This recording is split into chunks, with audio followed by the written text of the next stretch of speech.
India में आपका स्वागत है। मैं हूँ प्रिया धीर। आइए जानते हैं इस स्पेशल रिपोर्ट के बारे में। देश में भ्रष्टाचार सबसे बड़ी समस्या है। इसको खत्म करने के लिए तमाम कदम उठाए जाते हैं। सरकारें अलग अलग वक्त पर कुछ न कुछ कानून बनाती रहती हैं जिससे कि भ्रष्टाचार जैसी समस्या से निपटा जा सके, क्योंकि जब तक ये रहेगा तब तक देश को भी नुकसान पहुंचेगा। अब इस मामले में सुप्रीम कोर्ट का फैसला आया है, जिससे उम्मीद की जा रही है कि अब भ्रष्टाचार के मामले और तेजी से निपटाए जा सकेंगे।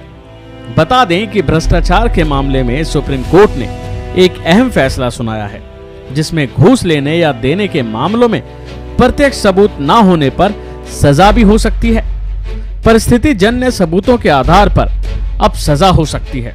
ऐसे कई मामले होते हैं जिनमें सबूतों का अभाव होता है, तो कहीं ऐसे मामले होते हैं वो बस चलते रहते हैं क्योंकि उनमें सबूत नहीं होता। इसी को लेकर सुप्रीम कोर्ट ने ये फैसला सुनाया है। जानकारी के मुताबिक सुप्रीम कोर्ट ने इस मामले में कहा है कि रिश्वत मांगे जाने का सीधा सबूत ना होने या शिकायतकर्ता की मृत्यु हो जाने के बावजूद भ्रष्टाचार निरोधक कानून के तहत दोष साबित हो सकता है। जी हाँ, अब दोषी बच नहीं सकता।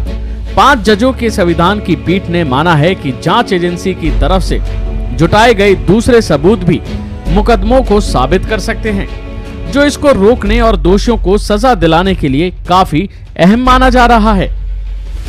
बता दें कि क्या रिश्वत मांगने या देने के मामले में प्रत्यक्ष सबूत के अभाव में परिस्थिति जन्य अनुमानों के आधार पर भ्रष्टाचार निवारण अधिनियम के तहत दोष सिद्ध हो सकते हैं, जिसके बाद 22 नवंबर को सुप्रीम कोर्ट में 5 जजों की संविधान पीठ ने सुनवाई पूरी करके फैसला सुरक्षित रखा था। अब इसके बाद justice S Abdul Nazeer, justice BR Gavai, justice AS Bopanna, justice V Rama Subramanian और जस्टिस BV नागरत्ना की यानी 5 न्यायाधीशों की पीठ ने यह सुनवाई करके फैसला सुरक्षित रखा था। सुप्रीम कोर्ट ने भ्रष्टाचार के मामले में कहा कि भ्रष्टाचार निवारण अधिनियम के तहत एक लोक सेवक को दोषी ठहराने के लिए रिश्वत की मांग का प्रत्यक्ष सबूत आवश्यक नहीं है, यानी कि उसका सीधा सबूत होना ये जरूरी नहीं है और परिस्थिति जन्य सबूतों के माध्यम से ऐसी मांग को साबित किया जा सकता है। मृत्यु या अन्य कारणों से शिकायतकर्ता का प्रत्यक्ष साक्ष्य उपलब्ध न होने पर भी PC अधिनियम के तहत लोक सेवक को दोषी ठहराया जा सकता है। रिश्वत की मांग परिस्थितियों के आधार पर निष्करात्मक साक्ष्य के माध्यम से सिद्ध की जा सकती है।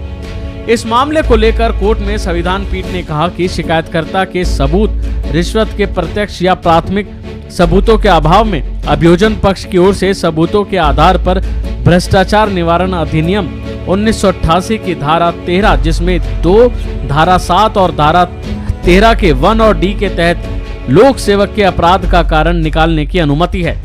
इसी को लेकर justice Abdul Nazeer, justice BR Gavai, justice AS Bopanna, justice V Rama Subramanian और जस्टिस BV नागरत्ना की पीठ ने यह फैसला सुरक्षित रखा और इसके आने से अब उम्मीद है कि भ्रष्टाचार के मामलों में अब जल्दी से सुनवाई होगी, यानी ये मामले जल्दी से इनका निपटारा किया जा सकेगा, क्योंकि सबूतों का अभाव होता था, सीधे तौर पे सबूत नहीं मिलते थे और अब इसके आने से ये मामले जल्दी निपटाए जा सकते हैं। इस स्पेशल रिपोर्ट में फिलहाल इतना ही। ऐसी और खबरों के लिए जुड़े रहें न्यूज़ इंडिया से।